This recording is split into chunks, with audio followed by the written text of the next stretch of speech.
Okay, so by now we're 3 shapes in, and we want to look at the rhombus. So a rhombus is a parallelogram, which means it has all the same properties of a parallelogram.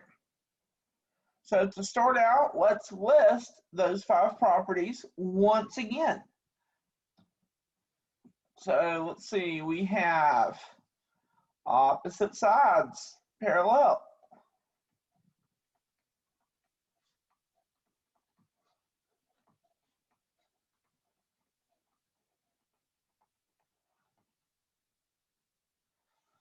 Their opposite sides are also congruent.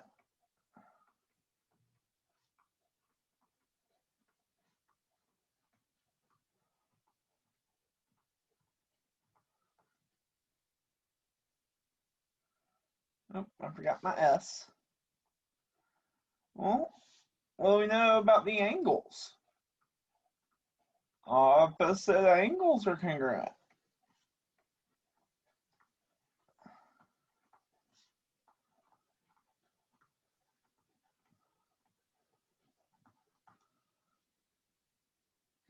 The diagonals bisect each other.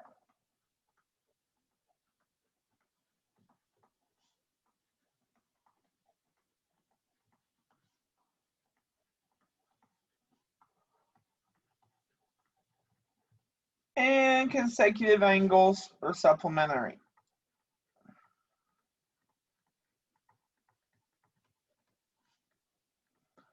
So the same 5 that we've been dealing with since we started this activity. Nothing new yet. But just like with a rectangle, a rhombus is a strong, independent shape. I'm a strong, independent shape. So I can do stuff my own way too. And it can. So if you're looking at this, you're like, well, that looks like a parallelogram, but all the sides look the same. You would be right. So the definition of a rhombus is that all sides are congruent, not just opposite sides. That's parallelogram. If we meet all these 5 requirements and all sides are congruent, then it's a rhombus.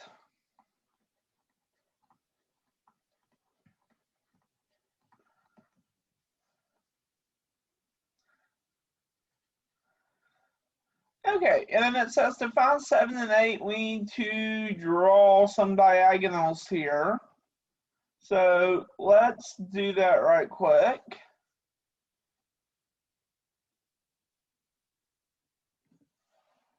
Let me draw in some diagonals. We need to go from R to O.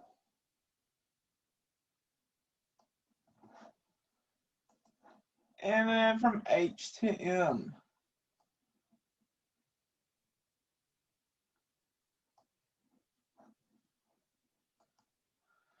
And just like we said in the properties above, they bisect each other as far as length goes, but they also have some properties. So if we were to measure this angle here in the middle, we would find that these are 90-degree angles.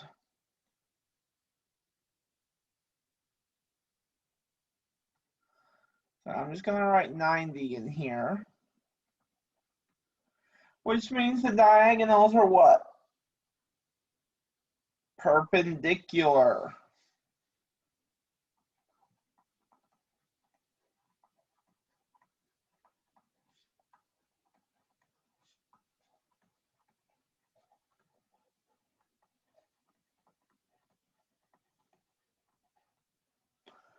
And again, if we had a protractor and we measured, we would find, or let me just write what we would find as far as angle measures go, and then we'll go from there. So how we get it? This is 38 degrees. This is 38 degrees.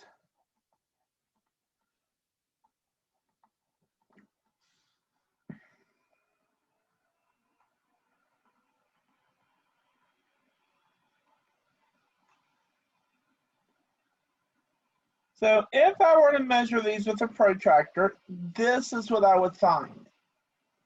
Now, what's special about what it does here within an angle? Well, this half is congruent to that half on each of them.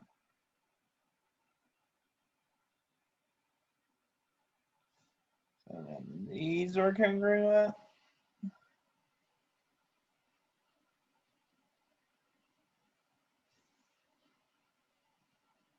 These are congruent. So on a rhombus, the diagonals bisect the opposite angles.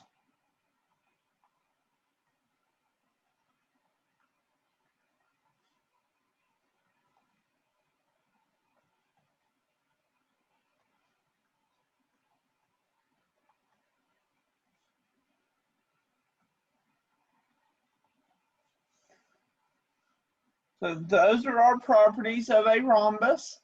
Now, if we tried to fold this thing in half, how many lines of symmetry could we have?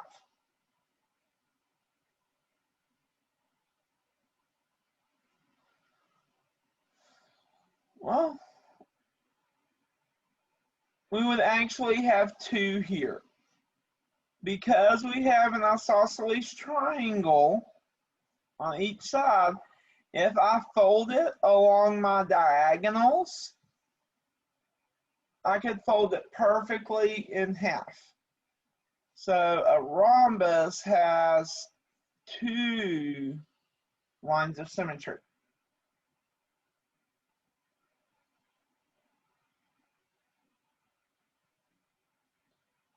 Okay, so that's our properties. Let's take those properties and try to find a bunch of these sides and angles and all that jazz.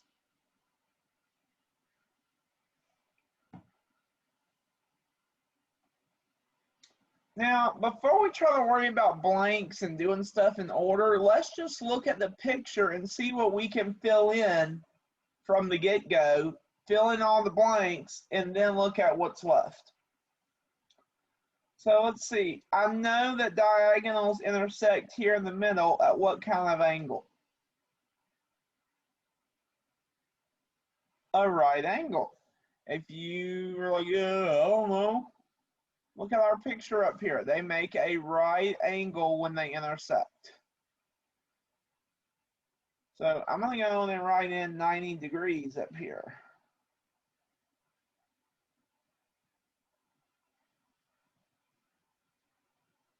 Okay. R to B is 12 units. Remember, diagonals are bisected. So that means this side right here has to also be 12 units of this diagonal. R to H is 13 units. All sides are congruent. So that means these all have to be 13 units.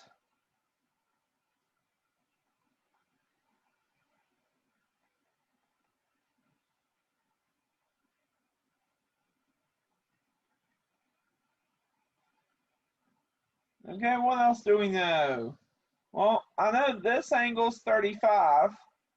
All the ones along this diagonal have to also be 35. So that's 35 degrees, 35 degrees, 35 degrees.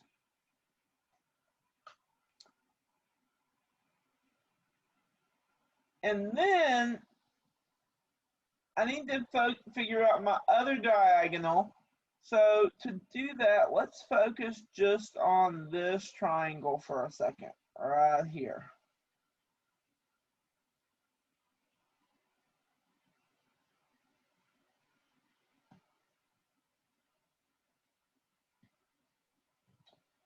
I have two angles, 35 and 90.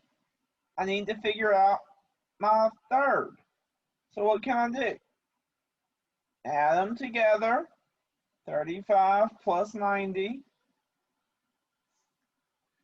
I don't like that being so close to the edge. I'll do it over here.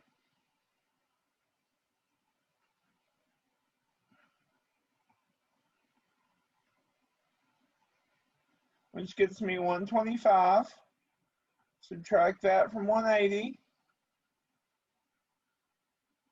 And I get 55 degrees.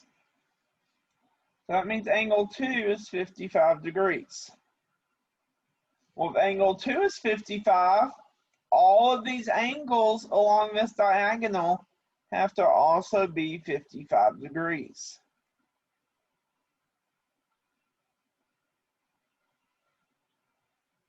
So I feel like we've labeled as much as they've given us. There is one thing that we haven't labeled, but we'll talk about that once we fill in as many blanks as possible. Okay, so let's see. Let's just start filling blanks in and see how we do. Angle 1, do we know that? Yes. Angle 1 is 35 degrees. Angle 2, we said was 55 degrees. Angle 3 was 55 degrees. Angle 4 is 35 degrees. Angle 5 is 35 degrees. Angle 6 is 55 degrees. 7 is 55 degrees. 8 is 90 degrees. 9 is 90 degrees. 10 is 90 degrees.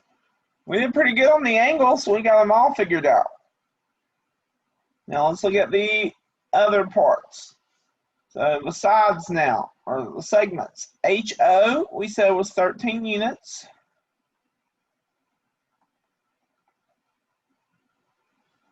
OB, OB, we said that was 12 units.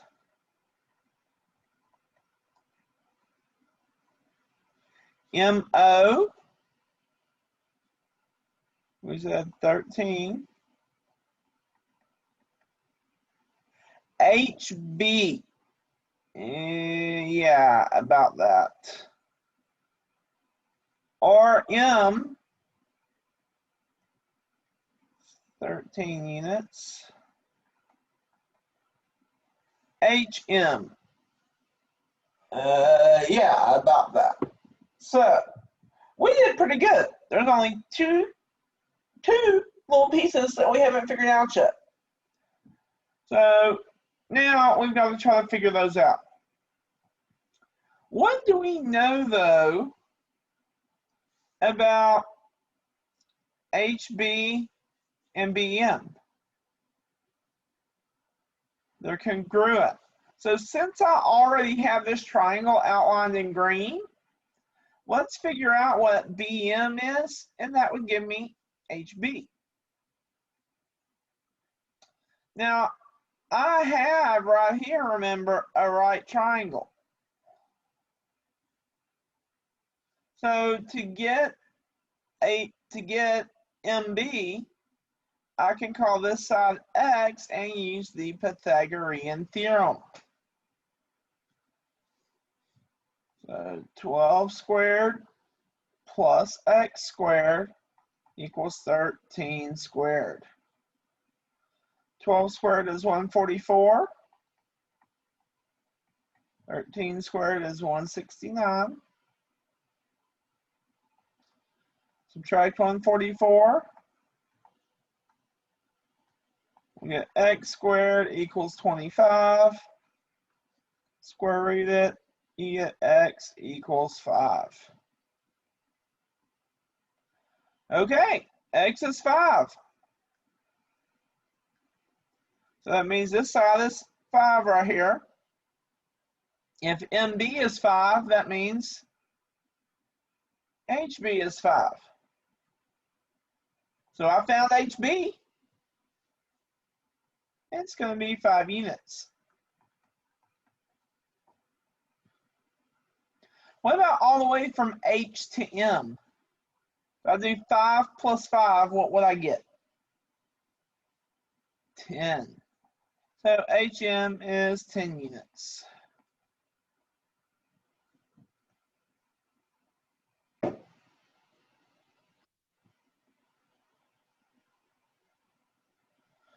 Okay, so that's all for our rhombus.